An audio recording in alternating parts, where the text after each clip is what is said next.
तो लीजिए दोस्तों, आ चुका है आप सभी की अर्धवार्षिक परीक्षा कक्षा 12 का अर्थशास्त्र विषय का पूरा क्वेश्चन पेपर और इसका पूरा सॉल्यूशन। जी हाँ दोस्तों, ये जो मैं क्वेश्चन पेपर आपको बता रहा हूँ ना, ये 9 दिसंबर का क्वेश्चन पेपर है जो कि देखिएगा सरकारी स्कूलों के लिए है। जी हाँ दोस्तों, इस पेपर को मैं अभी अभी सरकारी स्कूल से उठाकर लेकर आया हूँ। और अगर आप भी सरकारी स्कूल में पढ़ते हो ना, तो आपके स्कूल में ये वाला क्वेश्चन पेपर आपसे परीक्षा में पूछा जाएगा। आप सब लोग जल्दी से इस पेपर को देख लें और पूरा का पूरा समझ लें, क्योंकि देखिएगा जो पेपर मैं आपको बता रहा हूँ ना, पूरा का पूरा सरकारी स्कूल के लिए क्वेश्चन पेपर है। तो चलो जल्दी से हम आगे बढ़ते हैं, समझते हैं कि आपके एमपी के समस्त प्रकार के सरकारी स्कूलों में किस प्रकार का क्वेश्चन पेपर आपसे परीक्षा में पूछा जाया है। और देखिएगा ये जो पेपर है ना, पूरा का पूरा रियल वाला क्वेश्चन पेपर है। अभी अभी मैं इसको सरकारी स्कूल से लेकर आया हूँ, तो जल्दी से जल्दी आप लोग इसको देख लें और पूरा का पूरा इसको समझ लें। तो देखिएगा इस प्रकार का पूरा पेपर है। अब चलो जल्दी से हम आगे बढ़ते हैं, समझते हैं आपके पूरे पेपर को और इसके पूरे सॉल्यूशन को। तो देखिएगा दोस्तों, ये रहा आपका पूरा क्वेश्चन पेपर जो कि देखिएगा 9 दिसंबर का है। जी हाँ दोस्तों, अगर आपका 9 दिसंबर को पेपर होने वाला है और अगर आप लोग सरकारी स्कूल में पढ़ते हो ना, तो आप सब लोग इस पेपर को पूरा देख कर जाइएगा। तो ये देखिएगा पूरा का पूरा पेपर हमारे पास में आ चुका है। अब चलो जल्दी से हम आगे बढ़ते हैं और इस पेपर को समझते हैं। तो देखिएगा इस प्रकार का पूरा पेपर होगा। निम्न में से किस अर्थव्यवस्था में निजी क्षेत्र एवं सार्वजनिक क्षेत्र का से अस्तित्व पाया जाता है। तो देखो इसका राइट आंसर आपका आ जाएगा 7 नंबर का, मिश्रित अर्थव्यवस्था में पाया जाता है। अगला क्वेश्चन, उपभोग की अंतिम इकाई से प्राप्त होने वाली उपयोगिता को कहा जाता है। तो देखो दूसरे नंबर का जो क्वेश्चन पूछा गया ना, इसका राइट आंसर आपका आ जाएगा सीमांत उपयोगिता कहा जाता है। इसका राइट आंसर क्या आएगा? सीमांत उपयोगिता। अगला क्वेश्चन, औसत स्थिर लागत। तो देखो औसत स्थिर लागत, इसका राइट आंसर क्या आ जाएगा? उत्पादन बढ़ाने पर घटती है। तो देखो कहाँ पर लिखा है? उत्पादन बढ़ाने पर घटती है। आ नंबर का इसका राइट आंसर होगा। अब इसके बाद में अगला क्वेश्चन, पूर्ति में कमी के निम्न में से कौन से कारण हैं। तो देखो चौथे नंबर का जो क्वेश्चन पूछा गया ना, चौथे का राइट आंसर आपका आ जाएगा द नंबर का, उपयुक्त सभी। देखो यहाँ पर आपको ये लिख देना, उपयुक्त सभी। उसके बाद में देखो अगला क्वेश्चन देखते हैं क्या लिखा है। समूह की बनावट पर ध्यान न देना किस अर्थशास्त्र की प्रमुख समस्या है। 5 नंबर का जो क्वेश्चन पूछा गया ना, इसका राइट आंसर आपका आ जाएगा समष्टि अर्थशास्त्र की समस्या है। इसका राइट आंसर क्या आएगा? समष्टि अर्थशास्त्र की ये समस्या है। राष्ट्रीय आय एक माप है। तो देखो छठे नंबर का क्वेश्चन, राष्ट्रीय आय एक किस प्रकार की माप है। इसका राइट आंसर आपको बताना है। तो देखो छठे नंबर का क्वेश्चन का राइट आंसर आपका क्या आ जाएगा? इसका राइट आंसर होगा देश के कुल उत्पादन की। तो देखो इसका राइट आंसर ये आ जाएगा, ये वाला क्वेश्चन। उसके बाद में देखो अगला क्वेश्चन, उपभोग फलन का फलनात्मक संबंध है।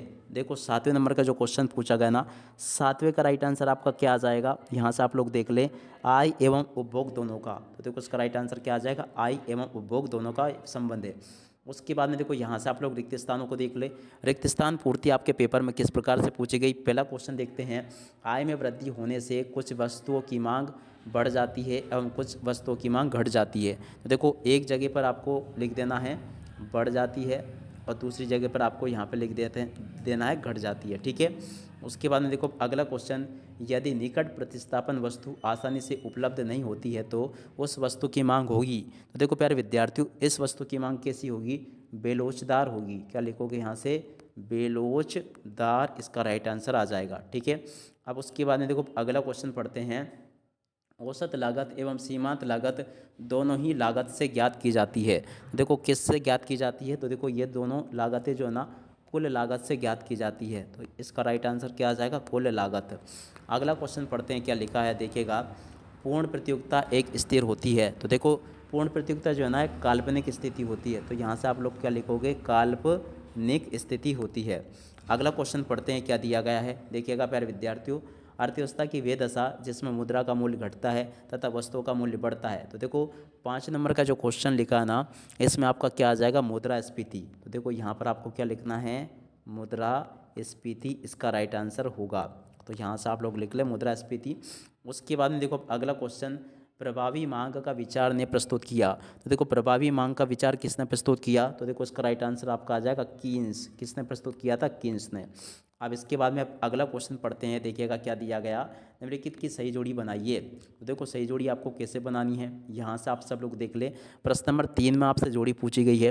तो देखो पहला क्वेश्चन पढ़ते हैं अपन। तो देखो तटस्थ वक्र। तो देखो तटस्थ वक्र की जोड़ी का मिलान आपका हो जाएगा खा से। उसके बाद में देखो मूल्य एवं मांग में। तो देखो दूसरे नंबर का जो क्वेश्चन लिखा है, इसकी जोड़ी का मिलान आपको कर लेना का से विपरीत संबंध होता है। सामान्य मूल्य बराबर होता है। तो देखो सामान्य मूल्य जो है ना किसके बराबर होता है, प्रश्न नंबर 3 में जो कि पूछा गया। तो देखो इसकी जोड़ी का मिलान आपको कर लेना, घ नंबर से औसत लागत के बराबर होता है। उसके बाद में देखो वस्तु की पूर्ति का संबंध होता है। तो देखिएगा यहाँ पर आपको क्या करना है, तीसरे नंबर की जो जोड़ी मैंने आपको बताई है ना, चौथे नंबर की जोड़ी का मिलान आपका किससे हो जाएगा। देखिएगा चौथे की जोड़ी का मिलान आपको करना है यहाँ से, देखिएगा गा नंबर से। देखो इसकी जोड़ी का मिलान आपको गा से कर लेना है। उसके बाद में आदित्य का बजट, तो देखिएगा चौथे नंबर का जो आपका क्वेश्चन पूछा गया है, देखिएगा ये क्वेश्चन नंबर ऊपर नीचे हुए हैं। बाकी देखिएगा आदित्य का जो बजट लिखा है ना, इसकी जोड़ी का मिलान आपको किससे कर लेना है। तो देखो इसकी जोड़ी का मिलान आपका जो हो ना, यहाँ से आप सब लोग इसको देख लीजिएगा। यहाँ पर देख सकते हो प्रतिभूति विनिमय दर, इसकी जोड़ी का मिलान इससे हो जाएगा, और आदित्य के बजट की जोड़ी का मिलान इससे हो जाएगा। तो ऐसा आप सब लोग इसकी जोड़ी का मिलान पूरा कंप्लीट कर ले, जो कि मैंने आपको बताया। अब चलो जल्दी से हम आगे बढ़ते हैं, आगे क्वेश्चन और उनके आंसर को देखते हैं। तो देखो प्रश्न नंबर 4 में आपसे क्वेश्चन पूछे गए हैं। पहला क्वेश्चन पढ़ते हैं। देखिएगा बजट रेखा का दूसरा नाम क्या है। तो देखो बजट रेखा का दूसरा नाम है कीमत रेखा। क्या लिखोगे यहाँ पे, कीमत रेखा, इसका राइट आंसर आ जाएगा। अगला क्वेश्चन पढ़ते हैं, क्या दिया गया है देख सकते हो यहाँ पर। उत्पादन फलन कितने प्रकार के होते हैं। तो देखिएगा उत्पादन फलन जो होते हैं ना, 2 प्रकार के होते हैं। कितने, 2 प्रकार के। अगला क्वेश्चन पढ़ते हैं, क्या लिखा है देख सकते हो यहाँ पर, आप सब लोग इसको देख लें। और कौन सी आय आर्थिक विकास की सूचक होती है। तो देखिएगा कौन सी आय जो होती है ना, आर्थिक विकास की सूचक होती है। आप सब लोग इसको देख लें और पूरा का पूरा समझ लें। तो देखिएगा प्रश्न नंबर 3 में जो क्वेश्चन पूछा गया है ना, कौन सी आय आर्थिक विकास की सूचक होती है। तो देखो यहाँ पर आपको लिख देना है राष्ट्रीय आय। क्या लिखोगे, राष्ट्रीय आय, इसका राइट आंसर आ जाएगा। अगला क्वेश्चन पढ़ते हैं, क्या लिखा है देखिएगा। पूंजी की सीमांत दर किसके बराबर होती है। 5 नंबर का क्वेश्चन। तो देखिएगा पूंजी की सीमांत दर जो है ना, समष्टि अर्थशास्त्र के बराबर होती है। तो या क्या लिखोगे यहाँ पर आप लोग, समष्टि। देखिएगा सॉरी, यहाँ पर आप लोग थोड़ा सा देखिएगा, इसमें आपका समष्टि नहीं आएगा। देखिएगा समष्टि का उत्तर इसमें आता। तो देखो राष्ट्रीय आय का अध्ययन किस में किया जाता है। तो देखो राष्ट्रीय आय का जो अध्ययन होता है ना, समष्टि अर्थशास्त्र में किया जाता है। अब पूंजी का जो सीमांत दर है किसके बराबर होती है। तो देखो इसका राइट आंसर आपको आ जाएगा। यहाँ से आप लोग देख लीजिएगा, ये होती है प्रतिफल की प्रत्याशित दर के बराबर। तो देखो यहाँ से आपको क्या लिखना है, प्रतिफल और की, उसके बाद में प्रत्याशित, प्रतिफल की प्रत्याशित, उसके बाद में दर के बराबर होती है। तो यहाँ से आपको ये लिख देना, प्रतिफल की प्रत्याशित दर के बराबर। अगला क्वेश्चन पढ़ते हैं। देखिएगा पूर्ण रोजगार हेतु किस में वृद्धि की आवश्यकता होती है। 6 नंबर का क्वेश्चन। देखिएगा प्यारे विद्यार्थियों, पूर्ण रोजगार हेतु प्रभावपूर्ण मांग में वृद्धि होना जरूरी होती है। अगला क्वेश्चन पढ़ते हैं, जो कि ये दिया गया है, निम्नलिखित प्रश्नों में सत्य असत्य बताइए। तो देखो सत्य असत्य में पहला क्वेश्चन, एडम स्मिथ को आधुनिक अर्थशास्त्र का जनक कहा जाता है। तो देखो ये बिल्कुल आपका सत्य हो जाएगा। अगला क्वेश्चन पढ़ते हैं, ये तो आपका सत्य है। मांग वक्र को औसत आगम वक्र भी कहते हैं। दूसरे नंबर का क्वेश्चन। तो देखिएगा प्यारे विद्यार्थियों, ये वाला क्वेश्चन ये भी आपका सत्य होगा। उसके बाद में देखो तीसरे नंबर के क्वेश्चन को पढ़ते हैं, स्टॉक परिवर्तन एक प्रवाह है। तो देखो तीसरे नंबर का जो क्वेश्चन लिखा है ना, ये आपका क्या आ जाएगा, आप सब लोग इसको देख लीजिएगा। स्टॉक परिवर्तन एक प्रवाह है। तो देखो ये भी आपका सत्य होगा।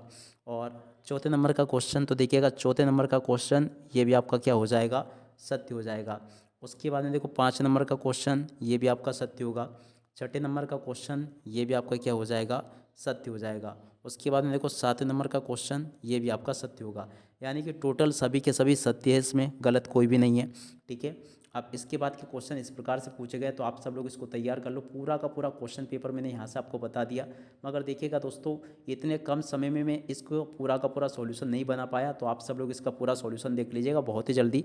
अब इसी के साथ में इस वीडियो को यहीं पर पूरा करते हैं। Bye bye.